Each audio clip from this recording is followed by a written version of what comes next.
My name's Luke Shaffer. I grew up in Colorado Springs, went to Palmer High School. My parents run the Young Life Dale House, which is a home for troubled adolescents.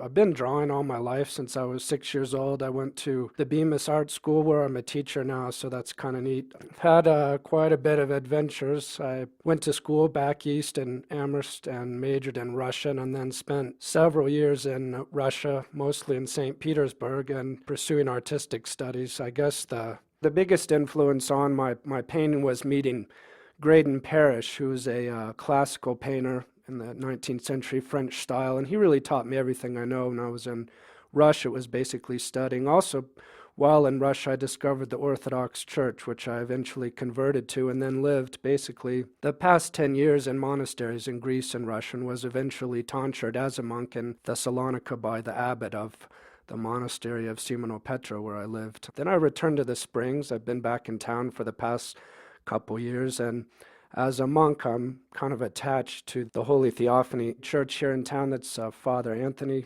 And, I just have always pursued art and painting. I think of it more now as my craft, the way I aspire to make a living. So being back in town, I guess, kind of influenced on the one side by the monks and the religious figures that I've come to revere, and at the same time being thrown back into the contemporary culture that I was raised in. I can't deny that I also have a real affinity for some of the kind of pop heroes, and I think you live and love where you are, and certainly in America that's one of the more kind of brilliant areas of our society. Maybe not the most sophisticated, but I grew up listening to rock and roll and stuff like that, so it's been fun being back here trying to make those worlds meet.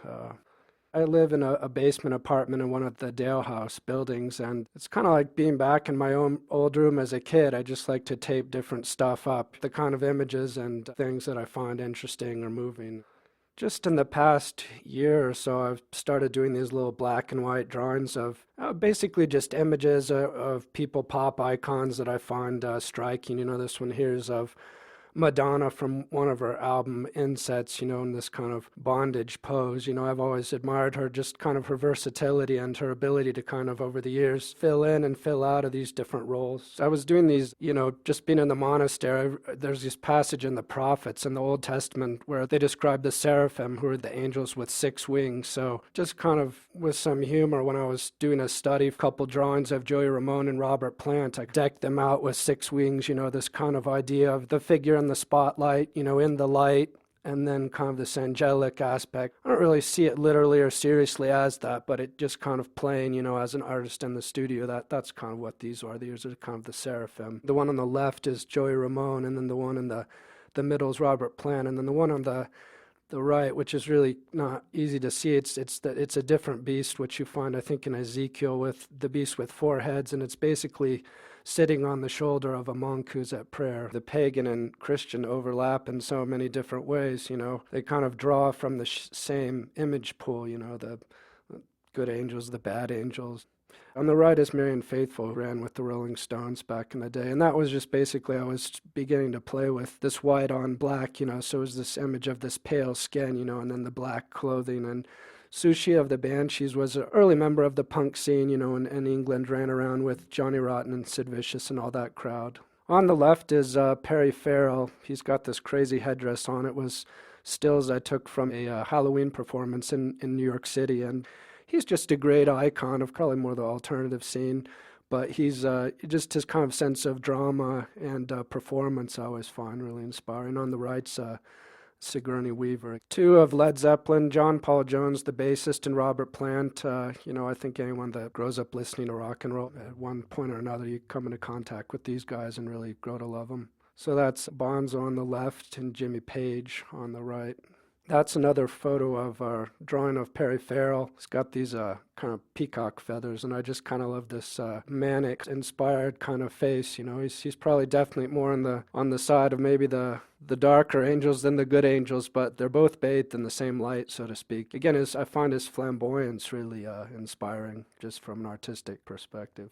This is Courtney Love. I kind of outfitted her on the back with these kind of angel wings. Again, just, representing more the alternative scene, but I just really was moved by this This was I was watching this old Led Zeppelin footage. It was really grainy of Jimmy and Robert belting out "The Song Remains the Same," which I just think is a fabulous song. That kind of trumpeting beginning. I just couldn't help seeing, them with these giant angel wings. I had this kind of a apocalyptic view of them, kind of as these angels on the stage of the world, kind of belting out the song at the end of days. This great title, "The Song Remains the Same." Again, the kind of this icon of the figure in the light, which in this case I saw it as being just really kind of angelic and joyful.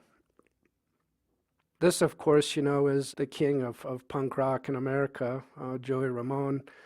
I was really moved by some things I read about him in one of the album jackets that I had, just to kind of about the way he treated the people around him, and his stage presence. I had these old Ramones footage. You can see him when they're starting out in CBGBs, and he's just falling all over himself, almost falling off the stage, and then he kind of graduates to this stoic force of nature, just kind of standing there holding the microphone with his hair down in his eyes, and it was just a look. I mean, it was a classic look. As opposed to, on the other side of the sea, was Johnny Rotten, both coming out at the same time, both with the initials JR, one with this long dark hair, Johnny Rotten with this crazy punk light hair. And this was it was a shot of a 2007 of all years concert of the Sex Pistols, and I just was really moved by this image of him walking out onto stage, to this crowd that was just going nuts, and I did this little painting, and I call it Johnny Rotten's Last Stand. This kind of grizzled old kind of survivor, toothless, fat old Johnny Rotten going out to still kind of, and it's just this berserk concert. So that's Johnny Rotten's Last Stand. That's the kind of one of the classic images of him. I mean, they were both doing punk, but you put that image up with Joey Ramone, and it's just kind of neat to see these different, images. But the same kind of songs, the humor, the irony, the quickness, the kind of bite-like nature of the songs, I just found really refreshing. It's just another example of the way art kind of recycles itself when you get these bands like Led Zeppelin getting to this acme of just musical complexity. Then you get, art comes back again in the form of punk, which is kind of short, and they weren't that musically talented. Sid Vicious couldn't even play his instrument. That's the punks, Joey and Johnny. I kind of think of them as the big figures, the saints of punk.